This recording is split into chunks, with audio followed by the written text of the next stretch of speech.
자, 오랜만에 무려 10분의 시간을 배정받았습니다. 보통은 한 자리 숫자 4분, 5분, 6분, 7분 이 정도 선에서 끝났는데 오늘은 거의 10분 가까이. 오늘 혹시 누구 못 나오세요? 갑자기? 저희가 예. 그동안 너무 박대하고 홀대하고 발시하였다. 10분은 주자. 나는 걱정이 돼서 갑자기 누가 또 어디 아프셔서 못 나오셨나 갑자기 시간을 많이 주다 그래서 10분은 주자. 물론 듣다가 재미없으면 음악 틀 거예요. 최초로. 양결 변호사님. 괜찮네. 그것도 막 아침에. 안녕하세요. 반갑습니다. 양결입니다. 자, 오늘 주제는 뭡니까? 안 나온 사람이 있어서 저는 나왔는데 안 나오는 사람이 있어서 박근혜 전 대통령 골석. 박 전 대통령 골석 재판은 이제 법대로 그러니까 법에 따르면 출석을 안 하는데 출석을 안 할 만한 정당한 이유도 없고 또 그렇다고 해서 굳이 안 내려올 사정이 있는 것도 아닌데 또 강제로 인치하기는 어려운 상황일 때 그러니까 전직 대통령이기 때문에 이렇게 된 거죠. 그러니까 구치소의 표현으로는 무릎하고 허리는 좀 안 좋대요. 그런데 30분 정도 밖에 나갈 정도는 충분히 된다. 하지만 우리 구치소 입장에서는 전직 대통령인데 강제로 끌고 나갈 수는 없지 않느냐. 구치소뿐만 아니라 법원에서도 강제 구인하려면 할 수 있는데 구인하면 뭐예요? 나와서 아무 말도 안 하고 있겠다라고 해버리면 또 아무 말도 안 할 것이고 그러면 의미가 없기 때문에 두 번 구인하는 과정에 사진이나 이런 거 찍히면 또 괜히 복잡해지죠. 법원도 부담스럽고 하니까. 근데 사람들이 이제 그런 생각도 할 것 같아요. 여성이잖아, 여성. 그 점도 저는 작용했다고 봅니다. 여자 경찰도 있어요. 물론 그렇긴 한데 여성이고 전직 대통령을 강제로 구인해서 법정에 앉혀놓는다. 아무 의미 없죠. 라는 좋지 않고. 라는 것이 주는 이제 부담 그것 때문에 이제 못하는 거죠. 다른 부담은 혹시라도 일각에서 이미 나오고 있는 얘기처럼 그럼 자리에 있지도 않은데 재판을 하면 결국은 본인이 포기했다고 할지라도 역사적인 기록인데 이게 반론권도 보장 안 해주는 거 아니냐. 원래 앉아있을 때도 반론을 안 했어요. 입은 안 열었죠. 어쨌든 유영하 변호사라도 얘기를 하지 않았느냐. 근데 이제 법원에서 그런 부분을 의식을 해서 월요일 날 42일 만에 재판이 열렸는데도 불구하고 당장 골석 재판을 한 게 아니라 마지막으로 한 번 더 안 나오면 불이익을 받을 수 없다라는 점을 충분히 전달을 하고 전달을 했다라기보다 전달을 했다는 것을 기록에 남긴 거죠. 법정 기록에. 저는 유영하 변호사보다 이 국선 변호인단이 박근혜 전 대통령에게는 100만 배 낫다고 봅니다. 100만 배. 사실은 102만 배. 그렇게까지 얘기를 하시면 뭐 저도 할 말이 없는 게 비슷한 생각을 하거든요. 왜냐면 유영하 변호사는 정치인이었잖아요. 정치적으로 대응했지. 사실 재판에 떠난 지 오래됐고 이분은 선거만 3번인가를 출마를 했었던 분이라서 실질적으로 뭐 법정 일을 그렇게까지 열심히 하기는 어렵지 않았냐 상식적으로 봤을 때. 탄핵 심판 때부터 저쪽은 왜 저렇게 대응하지? 이때까지 망하는 길로만 달려왔거든요. 계속해서 전면적인 부인을 했으니까. 그리고 반론권이라는 게 별로 의미가 없는 게 어차피 이 사안 자체를 사실관계를 열심히 다투거나 그런 쪽보다는 기본적으로 그 얘기 했잖아요. 탄핵 전에 1월쯤인가 기자회견 아닌 기자회견 해가지고 이렇게 저렇게 해가지고 이렇게 저렇게 엮어가지고 오래전부터 준비해가지고 나를 몰아넣은 것이다 음모다 이렇게 그러니까요. 밖에 이 시간을 재판을 안 보고 있기 때문에 그 입장을 고스란히 또 유영하 변호사는 대변을 해왔거든요. 게다가 지금 5명의 국선 변호사를 지금 국선 전담 사무실에서 끌고 왔는데 이분들이 사실 대한민국에서 형사재판 제일 많이 하는 사람들이거든요. 아니, 이분들은 전문가들이 맞아요. 맞아요. 예전에 정말 예전에는 국선 한다 그러면은 뭐 실력이 없다거나 대충 해준다고 했는데 전담 사무실 그런 분위기 전혀 아니거든요. 그리고 이분들은 본인이 원하지는 않았지만 어쨌든 세계의 재판을 맡았기 때문에 자신의 실력을 발휘하기 위해서라도 열심히 하게 돼 있고 법리적으로 치열하게 다투게 돼 있어서 제가 보기에는 유영하 변호사 그리고 박근혜 전 대통령이 소위 이제 이것은 정치적 음모다. 그리고 우리는 아프다. 이거 2개 말고 한 게 뭐 있습니까? 그것만 해왔는데 그래서 끊임없이 불리해져 가다가 지금은 이제 우리는 정치적 탄압을 이렇게까지 받고 있다. 소위 이제 박근혜 전 대통령은 아무런 법적인 방어권을 행사하지 못하고 있다. 이런 이미지를 주려고 손을 놨는데 그 덕분에 오히려 새로운 변호사들이 비로소 이제 법적인 방어권을 제대로. 근데 조금 새로운 변호사들도 사실은 딱히 새로운 걸 할 건 없는 것 같아요. 왜냐면 어제 골석 재판을 시작을 했는데 사람이 도와주지 않으니까요. 사람이 도와주지 않고 다툴 여지가 크게 많지 않은 게 왜 두 가지를 어제 다퉜거든요. 어제 이미 골석 재판 시작했어요. 그래서 또 태블릿 PC를 다투기 시작했어요. 네. 국선 변호인. 왜냐하면 그 연장선상에서 그거 말고는 할 게 없다라는 방어를 거고. 해야 하니까. 또 정호성 전 비서관 그 유출 경위 문건들 녹취록 이런 것들이 또 증거 능력으로서 쓰일 수 있느냐 이것도 다투기 시작했거든요. 이걸 보면 그 이전에 남겨놓은 것들을 하고 있는 건데. 그렇죠. 그것도 예. 맞고 또 다른 것들을 찾아내기도 현실적으로 어려운 분위기 아니 아닌가. 피의자를 만날 수가 없잖아요. 만나야지 서로 의논해 가며 어디를 공략하자 혹은 뭐 아니 뭐 세 번 편지는 보냈는데 네. 첫 번째만 답신이 오고 그 다음부터는 아예 답장도 안 한다는 거 아니에요. 왜 내가 안 만나겠다고 했으면 됐지 두 번 세 번 귀찮게 하느냐 그런 분위기인 거고. 그래서 나오는 부분들은 업무 인수인계도 사실은 제대로 못 받은 것 같기도 해요. 어제 이제 재판장에서 약간 진풍경이 벌어진 게 재판장이 요거는 이미 이전 변호사들이 동의한 거니까 넘어가시고요. 이거는 아니고요라고 또 설명까지 해줬거든요. 보통 그런 상황에서 업무 인수인계 못 받아서 나오면 혼나는데 증거 동의 부동의 이거 사실관계 자체도 전달을 안 했군요. 그렇지 않나 싶어요. 왜냐하면 5명이라도 가장 기본인데. 그렇죠. 예. 그러니까 그런 요 얘기를. 증거는 채택이 안 됐고요. 이거 알려줘야 되는데 예, 그것도 안 알려줬군요. 뭐 그래서 딱히 보면은 불리할 것도 없고 유리할 것도 없고 무엇보다 이게 재판이 불리해진다 유리해진다라는 것을 따질 수가 없는 게 공범들이 다 있잖아요. 공범들이 다 지난주에 차은택 송성각 씨 같은 경우도 유죄 판결 받았습니다. 직권남용하고 그 인사청탁했던 부분. 인사청탁한 건 박 전 대통령이 뒤에서 꽂아줬다라는 게 그냥 판결문에도 나와 있어요. 그럼 이재용 부회장 이미 항소심 진행 중이지만 유죄 판결 받았고 뇌물 줬다는 쪽. 총성 전 비서관 이번 주 금요일이죠. 다음 달이긴 하지만 1일 날 증인신문 다시 하는데 총성 비서관도 공무상 기밀 누설 유죄 받았잖아요. 그럼 본인만 빠져나갈 수 있는 방법이 뭐 있어요? 다른 변호사가 온다고. 사실은 박근혜 전 대통령은 빠져나갈 방법이 없습니다 지금. 그러니까요. 너무나 그러니까 많은 사람들이 박근혜 전 대통령에게 불리한 진술을 하고 있고요. 그리고 그런 정황과 뭐 어떤 뭐 서류들이 계속 나오고 있기 때문에 빠져나갈 방법이 없어요. 재판장 입장에서는 한 가지는 좀 마음이 편해진 것 같아요. 계속 안 나오니까 나중에 판결문에 어찌됐든 지금 상황은 중형이 불가피한 상황인데 어쨌든 전직 대통령에게 중형을 내리려면 조금 마음의 부담은 있는데 안 나왔으니 이건 사법 질서에 대한 어떤 방해고 이런 부분은 죄질이 좋지 않다. 이런 거 한 줄 더 쓸 수 있게 생긴 거죠. 그거 말고는 별로 달라진 결심 거 때는 없는 설마 나오겠죠. 결심 때는 설마 나오지 않을까. 그건 어차피 뭐 나와서 선고 듣는 거니까 큰 의미는 없고. 박근혜 전 대통령은 어쨌든 제가 보기엔 계속 안 나옵니다. 문제는 예. 지금 한 달째 사실 유영하 변호사도 안 만나고 있다는 거예요. 그건 이미 얘기됐을 거예요. 처음에. 근데 사람이 한 달째 아무도 안 만나고 일반 면회도 안 하고 말도 안 하고 있다. 그거는 정상적인 상태가 아니잖아요. 구치소 내에서 구치소장이나 그분들하고 얘기를 하는지 안 하는지 어떻게 아세요? 심리 상담 같은 거 한다고요. 어떻게 아십니까? 그것도 구치소장 만나는 것도 특혜라고 말 많은 바람에 본부에서도 굉장히 조심스러울 것 어쨌든 같은데. 제가 보기에는요. 이 전략 자체는 그렇게 철저하게 핍박당하는 게 아니라 본인이 그 길을 선택했는데 핍박당하는 모습으로 재판을 응한다. 예. 왜냐하면 그거 말고는 전략이 없어요. 이게 만약에 변호인이 들어와서 하는 일은 뭐냐면 가장 기본적으로 이건 인정하고 이건 하지 말자를 해야 되는데 그 18개 중에 하나라도 하는 순간 내가 아까 말했던 것처럼 이렇게 저렇게 엮여가지고 누군가의 음모에서 이렇게 당했다는 말을 못 꺼내잖아요. 그러니까 철저하게 부인하는 쪽으로 갈 수밖에 없는 거죠. 끝났나요? 예. 자, 안녕히 가세요. 예, 양철 연결했습니다. 변호사. 김관진 석방한 판사 공격 멈춰라. 김관진 전 장관, 임관빈 전 실장을 석방한 신광열 판사 관련 조선일보 어제자 기사 제목입니다. 기사는 신광열 판사 비판 여론에 대해 법대 교수들이 뜻을 모아 성명을 냈다며 430명 법대 교수가 회원으로 있다는 전국 법과대학 교수회의 이호선 회장을 인터뷰하고 있습니다. 이 인터뷰를 통해 이 회장은 법관의 결정에 대한 과도한 비판은 헌법과 법치주의 정신을 무너뜨릴 수 있다는 위기감으로 교수들이 뜻을 모았다고 주장했습니다. 그런데 이 단체 홈페이지에는 그 430명이 누군지가 없고 뜻을 모았다는 교수들 명단도 없고 발표했다는 성명서도 없고 기자회견의 정보도 없습니다. 성명서도 기자회견도 없는데 성명 자체를 기자는 어떻게 한 거죠? 참여 교수들 명단도 없는데 뜻을 모았다는 건 어떻게 확인을 한 겁니까?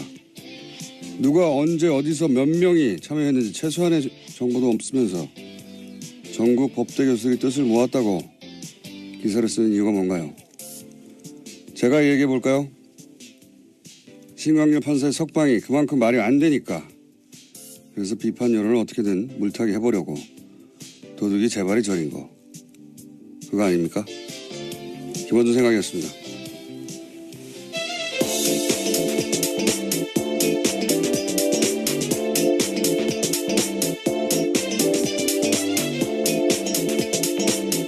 시사인의 김은주입니다. 네.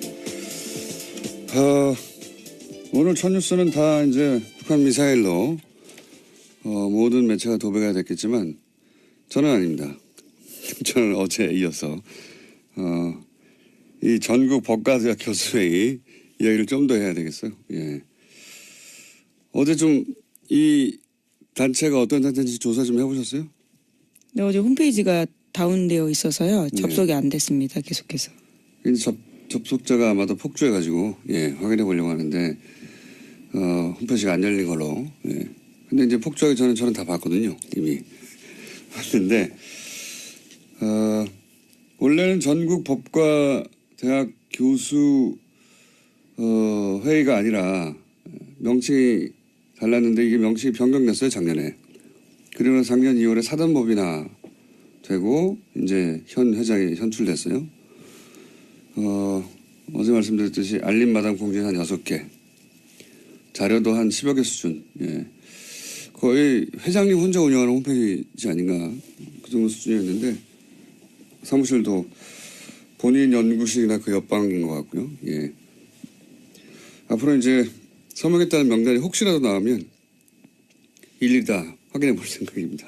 근데 제가 이제 이 뉴스에 관심을 가진 이유가 뭐냐면 저는 이런 뉴스에 관심이 많아요.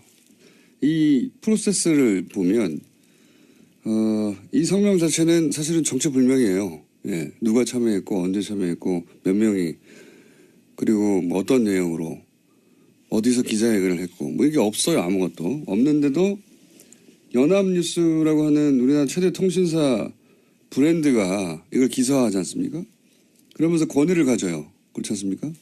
그리고 나서 포털 메인에 하루 종일 걸어둬요. 이렇게 되면 어떤 개인이나 혹은 일부 주장이 이런 프로세스를 거치면서 권위가 부여돼서 전 국민을 상대로 여론전을 할 수 있게 되는 거 아닙니까? 그런데 실제 여기에 동원된 사람들을 생각해 보면 그럴듯한 단체명, 그 단체 관계자 하나 둘, 언론사 기자 하나 둘, 언론사 편집 라인, 포털의 뉴스 에디터 한 6명, 7명만 그 프로세스 선상에 딱 있으면 마치 전국에 수많은 사람들, 수백 명의 사람들이 직접 나서서 공식적으로 성명을 내고 그걸 수백만의 사람들에게 뿌릴 수 있지 않습니까? 얼마나 효율적이에요. 예, 몇 명의 이야기를 몇백만에게 뿌린다는 게 이명박 박근혜 시절 이렇게 정말 많이 했거든요. 이 전형적인 어떤 그 여론 후도의 프로세스가 돌아가는 걸 또다시 보게 되는 거죠, 지금. 예, 그래서 저는 이 뉴스가 어떻게 실린 건지 도대체 어떤 과정을 거쳐서 이게 도대체 전국에 400명 이상 법대 교수에 나서서 이렇게 공식적으로 설명을 낸 것처럼 기사가 됐는지 저는 앞으로 꼭 밝혀야 되겠습니다. 그래서 왜냐하면 이게 한 번이 아니라 이런 일이 너무 많았기 때문에 과거에 아직도 이런다는 거죠. 저는 이 뉴스에 관심이 많습니다. 자, 앞으로도 계속 관심을 가져야겠다고 해놓고 이제 북한 미사일 얘기해보죠. 네, 안보 관련된 뉴스가 오늘 가장 큰 뉴스 중에 하나인데요. 오늘 새벽 합동참모본부는 북한이 탄도미사일을 발사했다고 밝혔습니다. 오늘 오전 3시 17분 정도 평안남도 평성 일대에서 동해상으로 탄도미사일 한 발을 발사했다라는 건데요. 합참에 따르면 군은 오전 3시 23분에 북한의 탄도미사일 도발에 대응했습니다. 동해상으로 적 도발 원점까지의 거리를 고려해서 지해공 동시 탄착 개념을 적용한 미사일 합동 정밀 타격 훈련을 실시했다라고 합니다. 오랜만이네요. 네, 75일 만입니다. 예. 지난 9월 15일 날 중장기 거리 미사일 쏘았습니다. 제가 여기서 주목하는 거는 시간대가 이제 새벽 3시. 예, 이건 이제 미국 시간대를 타겟하는 거거든요. 그리고 이게 일본을 넘어가지 않았어요. 기술적으로 그건 아무것도 아닌데 북한에는 일본 별도를 넘어가지 않았다. 두 번째 주목 포인트는. 그리고 거리는 충분히 길다. 그러니까 이게 지난번에 재진입 기술이 가장 어렵다고 얘기했지 않습니까? 제가 보기엔 이제 미국을 상대로 일본을 넘어가지 않는 것은 영내의 긴장은 최소화하면서 우리 기술이 재진입의 기술까지 확보된 것, 뭐 이런 미국의 과시하는 의미다. 예. 왜냐하면 북한이 원하는 건 이제 핵 보유국으로 인정하라는 걸 원하는 거니까요. 예. 그런 목적의 발사인 것 같습니다. 네. 네, 그래서 로이터 통신의 보도에 따르면요. 미 국방부는 북한이 발사한 미사일에 대한 1차 분석 결과를 내놨는데 대륙간 탄도미사일, 그러니까 ICBM으로 평가된다라고 밝혔습니다. 북한 미사일이 약 1000km 날아가서 일본 해상에 낙하했고요. 미국과 동맹국에는 위협을 주지 않는다라고 미 국방부가 밝혔습니다. 그러니까요. 예. 지금 영내 긴장은 최소화하면서 기술력은 보여주고 그리고 시간대를 볼 때 이 미국 보라고, 예. 미국의 반응을 얻어내기 위한 그 관점에서 이제 미사일을 보시면 되는 거고요. 그 외에 여러 가지 이야기들은 다 대자비죠. 예, 올해 내내 있었던. 자, 트럼프는 또 강력하게 얘기하겠죠. 예. 네, 트위터를 주목해야 될 것 같은데요. 우선 문재인 대통령은 국가안전보장회의 전체회의를 소집했다라고 했습니다. 긴급하게 지시했는데요. 오늘 2차 보고, 그러니까 3시 24분에 보고를 받자마자 NSC 전체회의 소집을 지시했다라고 합니다. 네, 이것도 뭐 한 10번 정도 본 뉴스입니다. 이때까지. 네, 11번째 미사일 도발이라고 합니다. 문재인 정부 출범 이후에요. 최근 6개월간 똑같은 패턴인데, 예, 그중에 주목할 지점은 제가 말씀드린 시간대, 그다음에 북한 열도를 위로 지나가서 태평양에 떨어진 게 아니다. 예, 이제 짧게 쐈다. 중요한 건 재진입 기술이다. 예. 그래서 이제는 기술을 거의 다 확보했다고 미국에 과시하는 그 관점에서 이제 보시면 되고요. 그 나머지는 뭐 동호 반복입니다. 자, 다음 뉴스는요. 네, 최윤수 전 국정원 2차장이 있습니다. 우병우 전 수석의 절친이라고 알려져 있는 인물인데요. 지난 26일에 검찰 조사를 받았는데 여기서 한 내용들이 일부 보도가 됐습니다. 최윤수 전 국정원 2차장이 추명호 전 국정원 국장의 우병우 전 민정수석 비선복을 알았다라고 인정했다라는 보도인데요. 오늘 아침 경향신문이 보도했습니다. 최 전 차장 같은 경우에는 피의자 신문 과정에서 수사팀이 내민 관련 보고서를 보고 혐의를 일부 시인했다라고 하는 건데 추 전 국장이 정식 보고 라인을 거치지 않고 청와대에 직보하는 것을 사실상 묵인했다라는 겁니다. 근데 이 뉴스의 의미를 좀 전달해 줘야 되는데 항상 뉴스가 이런 사실관계 중심으로 나오니까 그 핵심이 뭐냐면 이제 최윤수 전 2차장 이 우병우 전 수석의 절친으로 알려져 있거든요. 예, 검찰 시절부터. 그래서 우병우 전 수석의 권유로 2차장에 갔다라는 게 지금 정설이죠. 예, 본인이 싫다고 했는데 국정원의 우병우의 라인의 정점으로 이 최윤수 2차장을 국정원에 가라고 한 사람이 우병우 본인이고 그러니까 직통 라인이다. 그래서 최순실 라인이라고는 추 국장도 그 아래에 있었던 거다. 실제로는 이 모든 국정원과의 그 내통 혹은 거래는 우병우와 최윤수 선상에 이루어진 거다. 이게 이제 검찰이 보는 시각이에요. 예. 실제로 이병우 당시 국정원장 같은 경우에는요. 관련 사실들을 알지 못했다라고 검찰은 확인했다라고 합니다. 그러니까 보고 행위가 이루어지는 것을 알지 못했다라는 거죠. 그러니까 이제 우병우의 국정원 라인, 직통 라인이 이 최윤수 2차장이라고 이제 검찰은 보는 것이고 그 직통 라인이라는 것을 입증할 일부 진술을 얻었다 이런 내용입니다. 이렇게 되면 이제 뭐가 달라지냐면 우병우 전 수석이 국정원을 직통으로 이 사람과 거래하면서 이 차장과 거래하면서 불법적으로 뭐 감찰을 한다든가 정보를 빼낸다든가 혹은 뭐 그 감찰 얘기도 많았잖아요.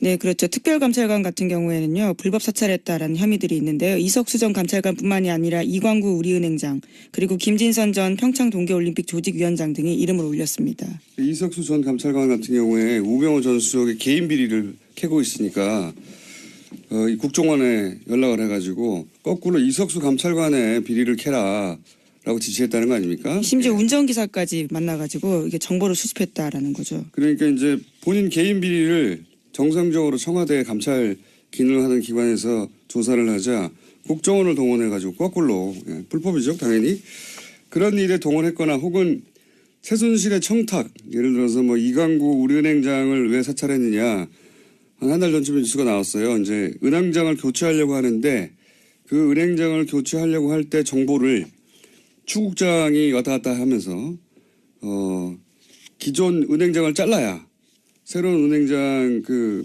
자기 사람을 꽂을 거 아니겠습니까? 이게 최순실 쪽에 부탁을 받고, 그런데 이런 걸 했던 것도 결국은 이 차장 라인을 통해서 한 게 아니냐, 뭐 이런 수사가 이루어지고 있는 겁니다. 네. 그런데 과연 그렇게 해서 우병우 전수를 이번에는 구속시킬 수 있을 것인가? 그건 모르겠어요. 네, 오늘 오전 하도 많이 10시에 실패해가지고. 예, 다시 피의자로 신분으로 불려 나와서요 조사받습니다. 그런 뉴스입니다. 예. 다음 뉴스는요?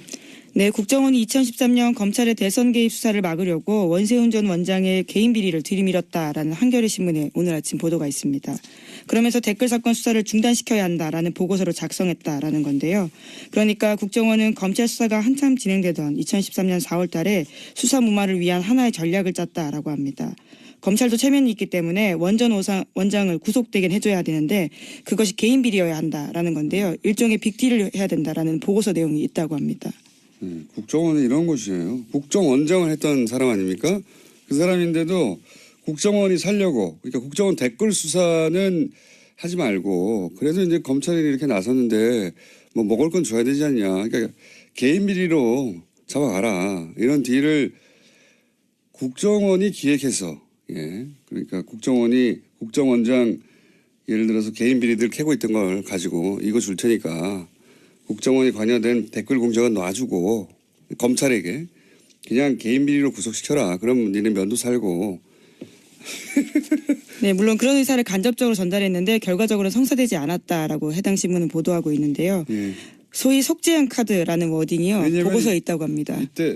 이때 당시 최동욱 총장과 그다음 윤석열, 예. 수사팀장이요. 예, 지검장 두 양반이 이런 걸 안 받은 거죠. 예.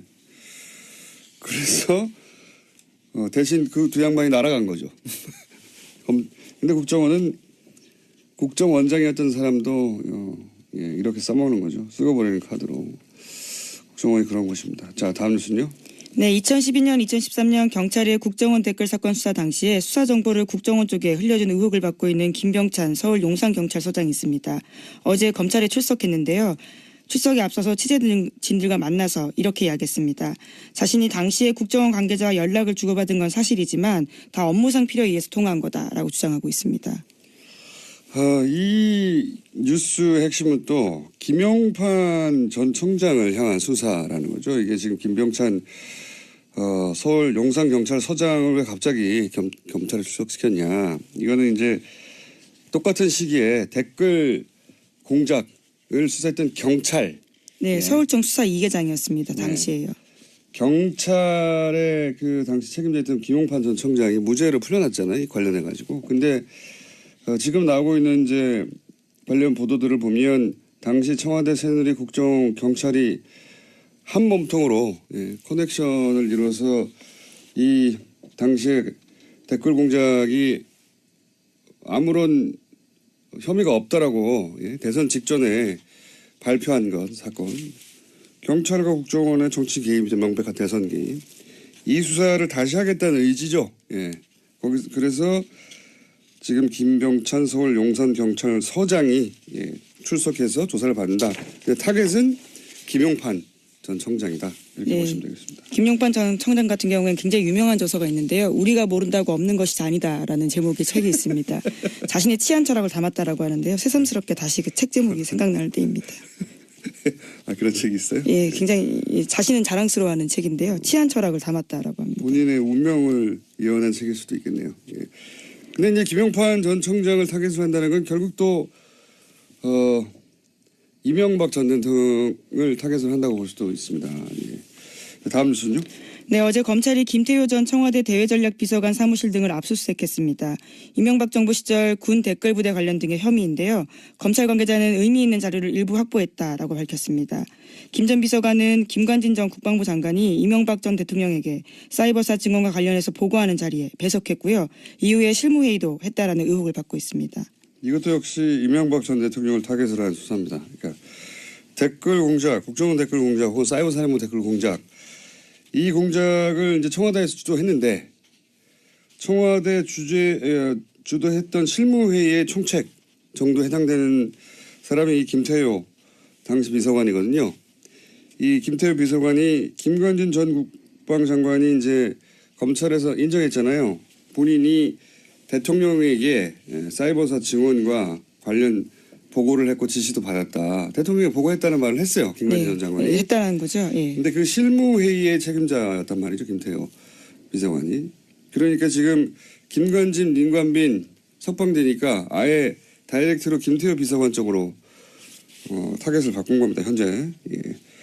이것도 역시 이명박 전 대통령을 타겟으로 하는 수사 진척이다. 자, 다음 뉴스는요. 네, 어제 국회 부의장인 자유한국당 심재철 의원의 발언이 논란이 되고 있습니다. 문재인 대통령과 임종석 비서실장, 서훈국정원장과 윤석열 서울지검장을 법치 파괴, 내란죄와 국가기밀 누설죄 등으로 형사고발해야 한다라고 주장해서인데요. 심 의원은 현재 문재인 정부가 적폐청산이라는 미명 아래 여러 행정부처 과거사 진상조사위를 설치해서 벌이고 있는 일은 실질적으로 조사가 아니라 수사다 이렇게 주장하고 있습니다. 예. 하여튼 전 부럽습니다. 어제도 얘기했지만 뭐 아무 말이나 막 해도 되는 거 아닙니까? 예. 부럽습니다. 대통령과 비서실장과 국정원장 그리고 서울중앙지검장까지. 여기 항상 자유한국당이 검찰을 문제 삼을 때는 보통은 검찰총장을 문제 삼는데 자유한국당은 항상 윤석열 지검장을 타겟으로 해요. 예. 윤 지검장이 잘하고 있다는 얘기죠. 네, 내란죄까지 운운했습니다. 내란죄. 예. 그런 뉴스가 있습니다. 예. 좋겠습니다. 아무 말이나 막 해도 되고. 자, 다음 뉴스는요. 네, 어제 조윤선 전 정무수석의 재판이 있었습니다. 여기에 박준우 전 정무수석이 증인으로 나왔는데요. 전임 정무수석이었습니다. 박준우 전 수석 같은 경우에는 조 전 수석에게 불리한 진술을 어제 했는데요. 1심 때 한 진술을 바꾼 겁니다. 1심 때는 조 전 정무수석에게 블랙리스트 관련 업무를 인수인계했는지 기억나지 않는다라고 했는데요. 이 말을 뒤집은 겁니다.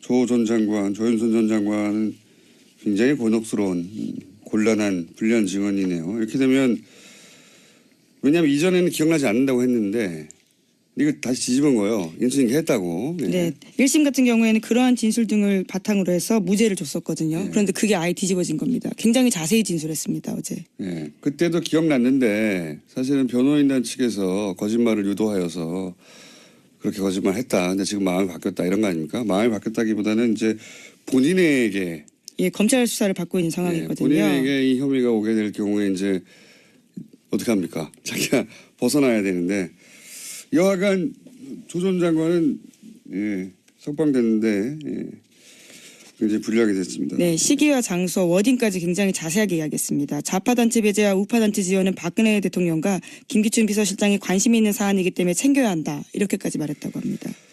자, 시간이 거의 다 됐기 때문에 이제 제목 체크하고 넘어갈까요? 네, 신임 대법관 후보로 두 사람이 제청됐는데요. 안철상 대전지방 법원장과 민유숙 서울고법 부장판사입니다.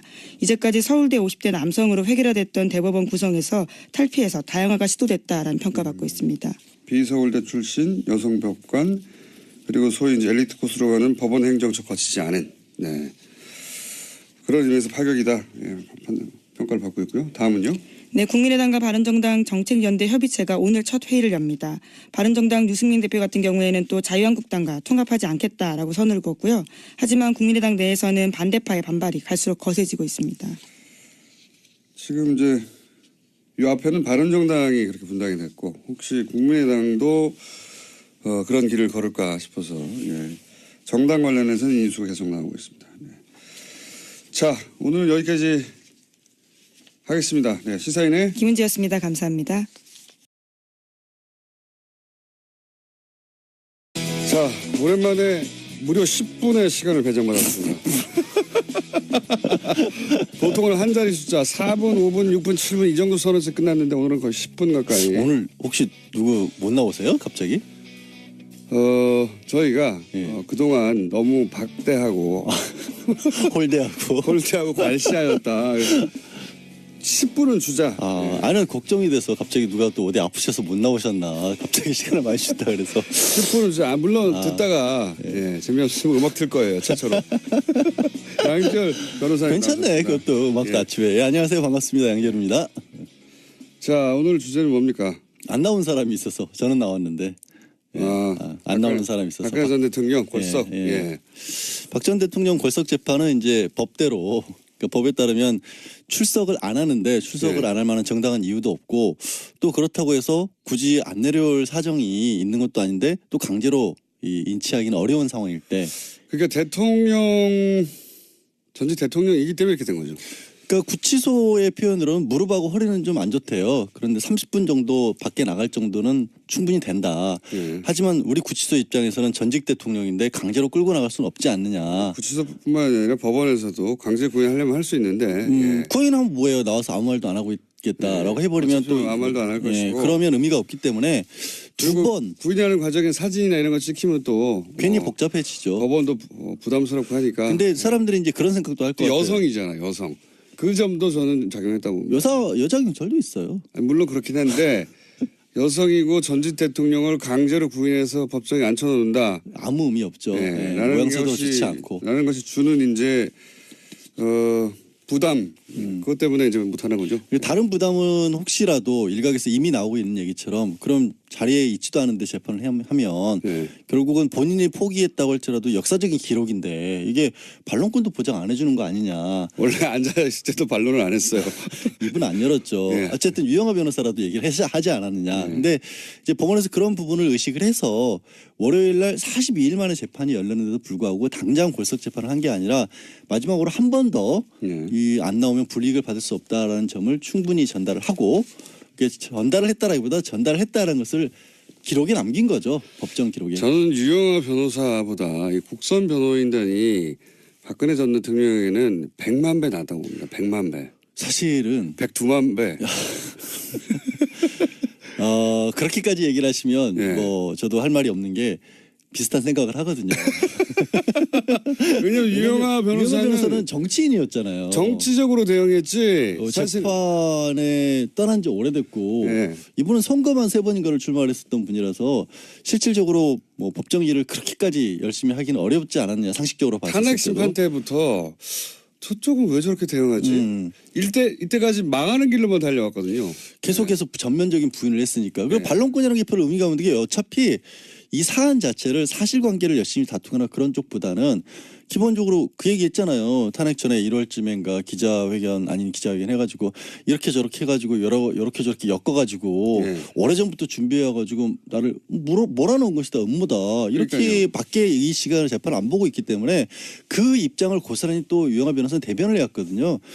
게다가 지금 5명의 국선 변호사를 지금 국선 전담 사무실에서 끌고 왔는데 이분들이 사실 대한민국에서 형사재판 제일 많이 하는 사람들이거든요. 아니, 이분들은 변호사들은. 전문가들이 맞아요. 아 맞아요. 네. 예전에 정말 예전에는 그런 예. 지금 한 달째 사실 유영하 변호사도 안 만나고 있다는 거예요. 그건 이미 얘기됐을 거예요. 처음에. 아니 근데 사람이 한 달째 아무도 안 만나고 일반 면회도 안 하고 말도 안 하고 있다. 그거는 정상적인 상태가 아니잖아요. 구치소 내에서 구치소장이나 그분들하고 얘기를 하는지 안 하는지 어떻게 심리 상담 같은 거 한다고요. 어떻게 하십니까? 그것도 구치소장 만나는 것도 특혜라고 말 많은 바람에 본부에서도 굉장히 조심스러울 것 어쨌든 같은데. 제가 보기에는요. 이 전략 자체는 그렇게 철저하게 핍박당하는 게 아니라 본인이 그 길을 선택했는데 핍박당하는 모습으로 재판을 응한다. 예. 왜냐하면 그거 말고는 전략이 없어요. 이게 만약에 변호인이 들어와서 하는 일은 뭐냐면 가장 기본적으로 이건 인정하고 이건 하지 말자를 해야 되는데 그 18개 중에 하나라도 하는 순간 내가 아까 말했던 것처럼 이렇게 저렇게 엮여가지고 누군가의 음모에서 이렇게 당했다는 말을 못 꺼내잖아요. 그러니까 철저하게 부인하는 쪽으로 갈 수밖에 없는 거죠. 끝났나요? 예. 자, 안녕히 가세요. 네, 양절 변호사. 연결했습니다. 김관진 석방한 판사 공격 멈춰라. 김관진 전 장관, 임관빈 전 실장을 석방한 신광열 판사 관련 조선일보 어제자 기사 제목입니다. 기사는 신광열 판사 비판 여론에 대해 법대 교수들이 뜻을 모아 성명을 냈다며 430명 법대 교수가 회원으로 있다는 전국 법과대학 교수회의 이호선 회장을 인터뷰하고 있습니다. 이 인터뷰를 통해 이 회장은 법관의 결정에 대한 과도한 비판은 헌법과 법치주의 정신을 무너뜨릴 수 있다는 위기감으로 교수들이 뜻을 모았다고 주장했습니다. 그런데 이 단체 홈페이지에는 그 430명이 누군지가 없고 뜻을 모았다는 교수들 명단도 없고 발표했다는 성명서도 없고 기자회견에 정보도 없습니다.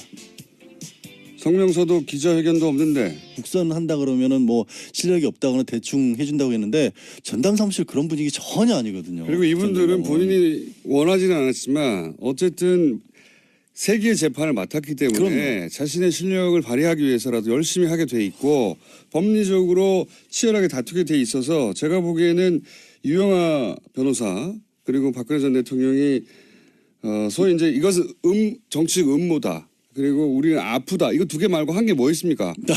그것만 해왔는데 그래서 끊임없이 불리해져 가다가 지금은 이제 우리는 정치적 탄압을 이렇게까지 받고 있다. 소위 이제 박근혜 대통령은 아무런 법적인 방어권을 행사하지 못하고 있다. 이런 이미지를 주려고 손을 놨는데 그 덕분에 오히려 새로운 변호사들이 새로운 변호사들이 비로소 이제 법적인 방어권을 제대로 근데 조금 네. 새로운 변호사들도 사실은 딱히 새로운 걸 할 건 없는 것 같아요. 왜냐면 어제 그렇긴 걸작 합니다. 재판을 시작을 했는데 사람이 도와주지 않으니까요. 사람이 도와주지 않고 다툴 여지가 크게 많지 않은 게 왜 두 가지를 어제 다퉜거든요. 어제 이미 걸작 재판 시작했어요. 그래서 또 태블릿 PC를 다투기 시작했어요. 네. 국선 변호인도. 왜냐하면 그 연장선상에서 그것 방어를 말고는 할 게 없다라는 방어를 거고. 해야 하니까. 또 정호성 전 비서관 그 유출 경위 문건들 녹취록 이런 것들이 또 증거 능력으로서 쓸 수 있느냐 이것도 다투기 시작했거든요. 근데 이걸 보면 그 이전에 남겨놓은 것들을 하고 있는 건데. 그렇죠. 그것도 예. 맞고 또 다른 것들을 찾아내기도 현실적으로 어려운 분위기 아니 아닌가. 피의자를 만날 수가 없잖아요. 만나야지 서로 의논해 가며 어디를 공략하자 혹은 뭐 아니 뭐 세 번 편지는 보냈는데 네. 첫 번째만 답신이 오고 그 다음부터는 아예 답장도 안 한다는 거 아니에요. 왜 내가 안 만나겠다고 했으면 됐지 두 번 세 번 귀찮게 하느냐 그런 분위기인 거고 그래서 나오는 부분들은 업무 인수인계도 사실은 제대로 못 받은 것 같기도 해요. 어제 이제 재판장에서 약간 진풍경이 벌어진 게 재판장이 요거는 이미 이전 변호사들이 동의한 거니까 넘어가시고요. 이거는 아니고요라고 또 설명까지 해줬거든요. 보통 그런 상황에서 업무 인수인계 못 받아서 나오면 혼나는데 증거 동의 부동의 이거 사실관계 자체도 전달을 안 했군요. 그렇지 않나 싶어요. 왜냐하면 5명이나 가장 기본인데. 그렇죠. 예. 그러니까 그런 요 얘기를 증거는 채택이 안 됐고요. 이거 알려줘야 되는데 예, 그것도 안 알려줬군요. 뭐 그래서 딱히 보면은 불리할 것도 없고 유리할 것도 없고 무엇보다 이게 재판이 불리해진다 유리해진다라는 것을 따질 수가 없는 게 공범들이 다 있잖아요. 공범들이 다 지난주에 차은택 송성각 씨 같은 경우도 유죄 판결 받았습니다. 직권남용하고 그 인사청탁했던 부분. 인사청탁한 건 박 전 대통령이 뒤에서 꽂아줬다라는 게 그냥 판결문에도 나와 있어요. 그럼 이재용 부회장 이미 항소심 진행 중이지만 유죄 판결 받았고 뇌물 줬다는 쪽. 총성 전 비서관 이번 주 금요일이죠. 다음 달이긴 하지만 1일 날 증인신문 다시 하는데 총성 비서관도 공무상 기밀 누설 유죄 받았잖아요. 그럼 본인만 빠져나갈 수 있는 방법이 뭐 있어요? 다른 변호사가 온다고. 사실은 박근혜 전 대통령은 빠져나갈 방법이 없습니다 지금. 그러니까요. 너무나 많은 사람들이 박근혜 전 대통령에게 불리한 진술을 하고 있고요. 그리고 그런 정황과 뭐 어떤 뭐 서류들이 계속 나오고 있기 때문에 빠져나갈 방법이 없어요. 판장 입장에서는 한 가지는 좀 마음이 편해진 것 같아요. 계속 안 나오니까 나중에 판결문에 어찌됐든 지금 상황은 중형이 불가피한 상황인데 어쨌든 전직 대통령에게 중형을 내리려면 조금 마음의 부담은 있는데 안 나왔으니 이건 사법 질서에 대한 어떤 방해고 이런 부분은 죄질이 좋지 않다. 이런 거 한 줄 더 쓸 수 있게 생긴 거죠. 그거 말고는 별로 달라진 결심 거 때는 없는 설마 나오겠죠. 결심 때는 설마 나오지 않을까. 그걸 어차피 뭐 나와서 선고 듣는 거니까 큰 의미는 없고. 박근혜 전 대통령은 어쨌든 제가 보기엔 계속 안 나옵니다. 문제는